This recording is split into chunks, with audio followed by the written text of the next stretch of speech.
Hello everyone, welcome to new video. তো আজকে তোমাদের রিনিটের কাট অফ নিয়ে আমি ডিসকাস করব। রিনিটের কাট অফ বিভিন্ন ফ্যাক্টরসের উপর ডিপেন্ড করে, যেমন পেপার ডিফিকাল্টি যেটা মেন ফ্যাক্টর, তারপরে হচ্ছে স্টুডেন্ট পারফরমেন্স, তারপরে নাম্বার অফ ক্যান্ডিডেট কতজন অ্যাপিয়ার করেছে, নাম্বার অফ সিট অ্যাভেলেবিলিটি, এবার সিট বাড়বে কি বাড়বে না সেটা নিয়ে আমি অলরেডি আগে ভিডিও বানিয়েছি, আবার নতুন করে আপডেট দেবো।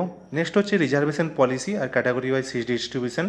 এই বছর তোমরা জানো যে অলরেডি একটা হাইকোর্ট বা এই কোর্টের যে রায় এসেছে, যেখান থেকে বলা হয়েছে যে ওবিসি এর যে 10% সিট ওটা ক্যান্সেলড হয়ে যাচ্ছে।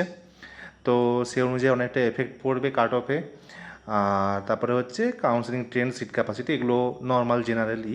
নিটের category wise cut off discuss করার আগে, মানে যেটা এক্সপেক্টেড কাট অফ হতে পারে সেটা ডিসকাস করার আগে একটু পেপার ডিফিকাল্টি নিয়ে একটু ওভারভিউ দিয়ে দিই। তোমরা হয়তো সহমত হবে বা তোমাদের যদি অন্য কোনো মতামত থাকে তোমরা কমেন্টে জানাতে পারো। যেটা অ্যাকচুয়াল নিট হয়েছিল 3 মে 2026-এ, তার পেপারটা তোমরা অলরেডি জানো যে অনেকটাই ইজি ছিল, মানে ইজি টু মডারেট ছিল বলতে পারো।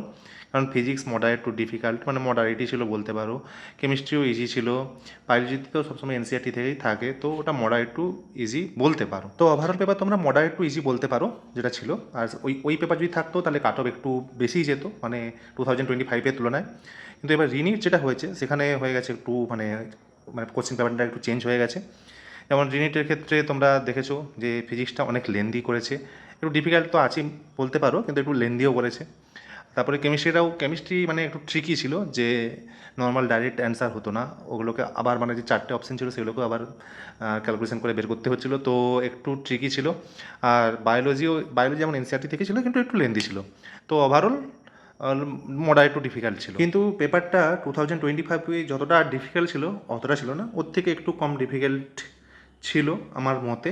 তোমাদের কি মতামত সেটা তোমরা জানিও। মানে লাস্ট 2 ইয়ারের যদি পেপারগুলো কম্পেয়ার করা হয় সেই হিসাবে 2025-এর পেপারটা সবথেকে হার্ডেস্ট, তারপরে রিনিট 2026, তারপরে নিট 2026।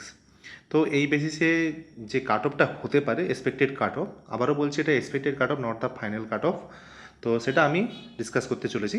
আর নেক্সট ভিডিওতে আমি বিভিন্ন ক্যাটাগরি ওয়াইজ কতগুলো সিট, কতগুলো EWS, OBC, general, SC ST, PW seat, government কলেজের, প্রাইভেট কলেজের, সব নিয়ে আমি ডিসকাস করবো। খুব তাড়াতাড়ি আসছে ভিডিওটা। চলো বেশি কথা না বলে শুরু করা যাক। অ্যাকচুয়াল নয়, এক্সপেক্টেড কাট অফ কত হতে পারে।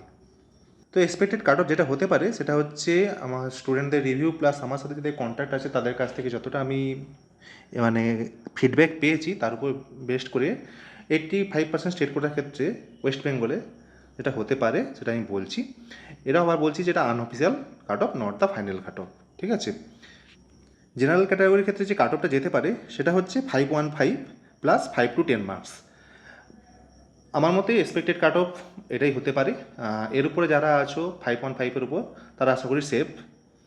তারপরে ওবিসি ক্যাটাগরির ক্ষেত্রে যে এক্সপেক্টেড কাট অফ হতে পারে 510 প্লাস 5 to 10 মার্কস। তো সেম যারা 510-এর উপর আছো তারা আশা করি সেফ, ঠিক আছে। ইডব্লিউএস ক্যাটাগরির ক্ষেত্রে যে কাট অফ যেতে পারে সেটা হচ্ছে 450 প্লাস 5 to 10 মার্কস, ঠিক আছে। আর এসসি ক্যাটাগরির ক্ষেত্রে যে কাট অফ যেতে পারে 425 প্লাস 5 to 10 মার্কস। আর এসটি ক্যাটাগরির ক্ষেত্রে যে কাট অফ যেতে পারে সেটা হচ্ছে 260 প্লাস 5 to 10 মার্কস। আর ফিজিক্যালি হ্যান্ডিক্যাপদের ক্ষেত্রে যে পিডব্লিউডি সিট যেগুলো থাকে তার ক্ষেত্রে কাট অফ বলাটা খুব মুশকিল, কারণ কতজন আছে না নেই, কত নম্বর র্যাঙ্কে হবে ওটা একটু বলা মুশকিল। ওটা আশা করি যারা পিডব্লিউ আছে মার্কস পেলে একটু মানে ওভারঅল যে কাট অফ মার্কসটা থাকে একটা নিটের, সেটা পেলে আশা করি তোমরা সিট পেয়ে যাবে, ঠিক আছে। তোমরা আমার টেলিগ্রাম বা হোয়াটসঅ্যাপ গ্রুপে জয়েন হতে পারো এবং তোমাদের কোনো কোয়ারিজ থাকলে ওখানে আমাকে ডাইরেক্ট জিজ্ঞেস করতে পারো, ঠিক আছে। দেখা হচ্ছে নেক্সট ভিডিওতে।